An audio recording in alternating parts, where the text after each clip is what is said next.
Praise the Lord. All right.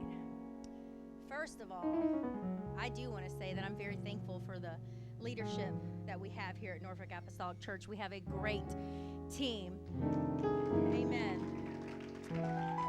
Of course, I may be a little biased, but I also appreciate the leadership in my own home of my husband.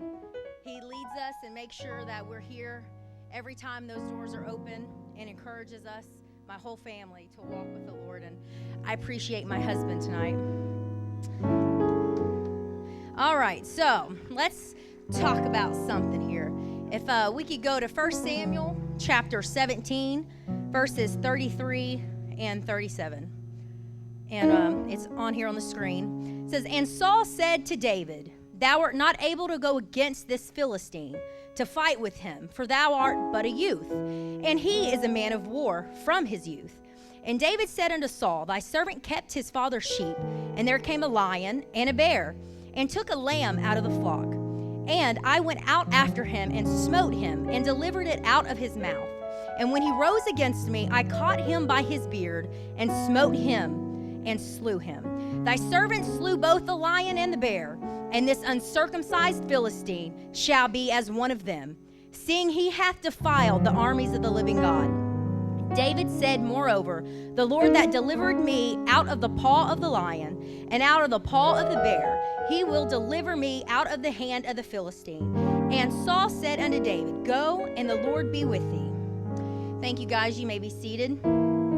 So here is the story of David and Goliath. And many times we see this story as a child's story. It's turned into a bedtime story for children. But when you actually get into detail of this story is far, far from being just a child's story. This is something encouraging for us as adults. I don't know about you, but I don't see a lion and a bear and war as something just for children. That's something we face on a regular basis. So here in the story, you have the setting where there's King Saul and there's Israelites.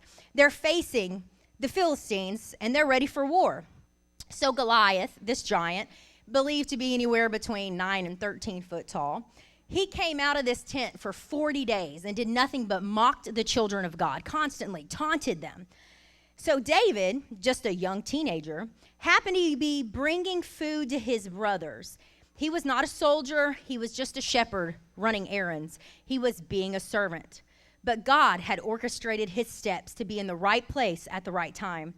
So as we read, David had already slain a bear, and he had already slain a lion, just being a shepherd, just being a servant, doing the small things, not being a soldier. So how many times, and this is something that the Lord was dealing with me about, how many times have I complained about a defeatable enemy?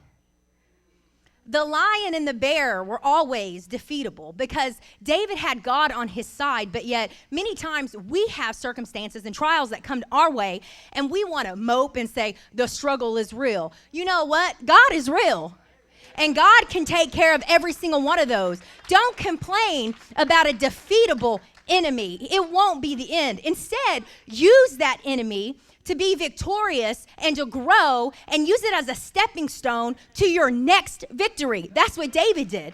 Because do you think David would have been able to conquer Goliath if he had never conquered the bear and the lion? He used those as stepping stones. He had to start somewhere, if you want to say small. To me, a lion and a bear would not be small. Now, then again, on the other hand, being a mom, I see a lion and a bear coming after my kids. Yeah, they're going to be small. I'll take care of them real fast. All right, so the thing that I love, too, about this story is that we always say, and the motto is in our society, when life gives you lemons, make lemonade. So I thought about David. So when life gave him a bear, I got to imagine he made a bear-skinned rug.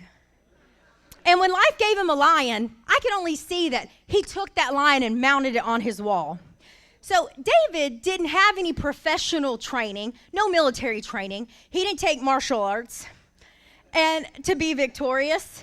But what he did is he trusted in God. So we don't need professional training.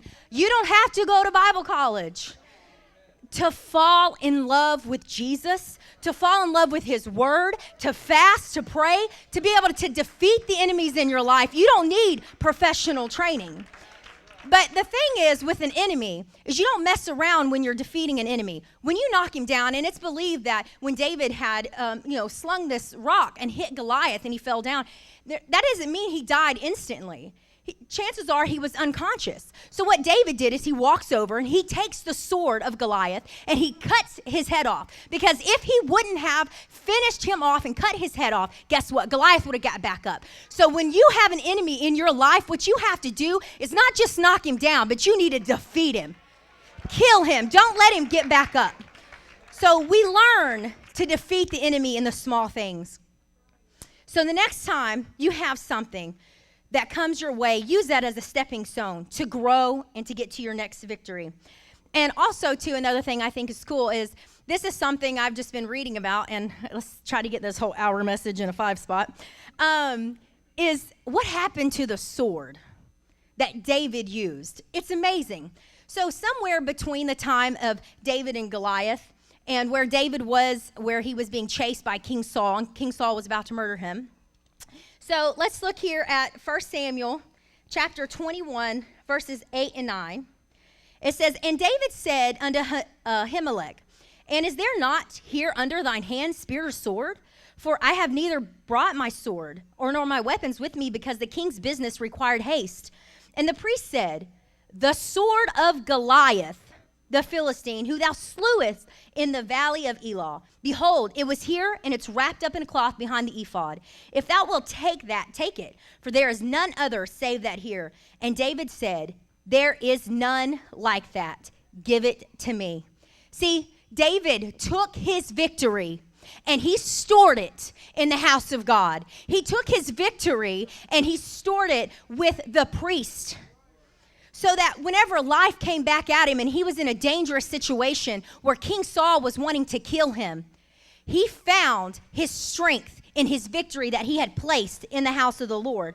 So he went to church. He went to his priest and his pastor so that he could be victorious again. But you know what? He didn't use a different weapon to be victorious. So we don't need a different doctrine. We don't need a different pastor. We don't need a different church. We need the same thing that we always have had in order for us to be victorious. What we need to be is we need to be committed and dedicated to God and to the body of Christ, because it is only through Christ that we are victorious. Store your victories here in the house of the Lord. Invest yourself here, because God will hold you and God will sustain you. We are nothing without him, and because of him, we are victorious.